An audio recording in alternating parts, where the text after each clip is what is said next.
IPL 19వ సీజన్లో Punjab kings దూకుడు మీద ఉంది. వరుస విజయాలతో దూసుకుపోతోంది. టోర్నీలో రెండో విజయం సాధించింది. అయితే వరుసగా 2 మ్యాచ్ల్లో గెలిచిన శ్రేయస్ అయ్యర్ కు ఆనందం లేకుండా పోయింది. డబుల్ షాక్ తగిలింది. వరుసగా రెండో మ్యాచ్లో స్లో ఓవర్ రేట్ కు కారణమైనందుకు జరిమానా పడింది. కెప్టెన్ శ్రేయస్ అయ్యర్ కు మాత్రమే కాకుండా టీం మొత్తానికి పనిష్మెంట్ తప్పలేదు. వరుసగా రెండో మ్యాచ్లో నిబంధనలు ఉల్లంఘించినందుకు ఈసారి శిక్ష పెరిగింది. గుజరాత్ టైటాన్స్ తో మ్యాచ్లో స్లో ఓవర్ రేట్ కారణంగా శ్రేయస్ అయ్యర్ 12 లక్షలు జరిమానాగా చెల్లించాల్సి వచ్చింది. చెన్నై సూపర్ కింగ్స్ తో మ్యాచ్ లోనూ నిర్ణీత సమయంలో 20 ఓవర్లను పంజాబ్ కింగ్స్ పూర్తి చేయలేకపోయింది. దీంతో శ్రేయస్ అయ్యర్ కు 24 లక్షల రూపాయల జరిమానా పడింది. ఇంపాక్ట్ ప్లేయర్లతో కలిసి మిగతా ప్లేయర్లకు 6 లక్షలు లేదంటే వారి మ్యాచ్ ఫీజులో 25% బీసీసీఐ జరిమానాగా విధించింది. చెన్నై సూపర్ కింగ్స్ తో మ్యాచ్ లో 6గురితో శ్రేయస్ అయ్యర్ బౌలింగ్ చేయించాడు. Harshdeep Singh, Xavier Bartlett, Marco Andersen తలో 4 ఓవర్ల చొప్పున బౌలింగ్ చేశారు. విజయ్ కుమార్ వైశాఖ్ కూడా 4 ఓవర్లు వేశాడు.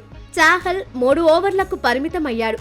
మార్కస్ స్టోయిన్స్ 1 ఓవర్ వేశాడు. అయితే పంజాబ్ కింగ్స్ బౌలర్లు ఎక్స్ట్రాలు ఎక్కువగా ఇవ్వడమే మైనస్ అయింది.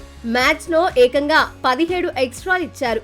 ఇందులో ఒక నోబాల్, 15 వైడ్లు ఉన్నాయి.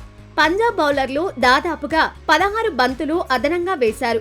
దీంతో నిర్ణీత సమయంలో 20 ఓవర్లు పూర్తి కాలేదు.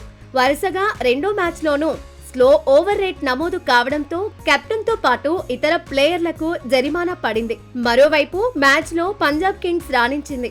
సీజన్ లో అంచనాలకు తగినట్టే వరుసగా రెండో మ్యాచ్ లో గెలిచింది. చెన్నై సూపర్ కింగ్స్ పై అదిరిపోయే ఆట తీరుతో ఆకట్టుకుంది. బ్యాటింగ్ లో కెప్టెన్ శ్రేయస్ అయ్యర్ తన మార్కు చూపించాడు. టార్గెట్ చేజ్ లో ప్రియాంశ్ ఆర్య ఆరంభంలోనే మెరుపులు మెరిపించాడు. 11 బంతుల్లోనే 39 పరుగులు సాధించాడు. 3 4లు, 4 6లతో రెచ్చిపోయాడు.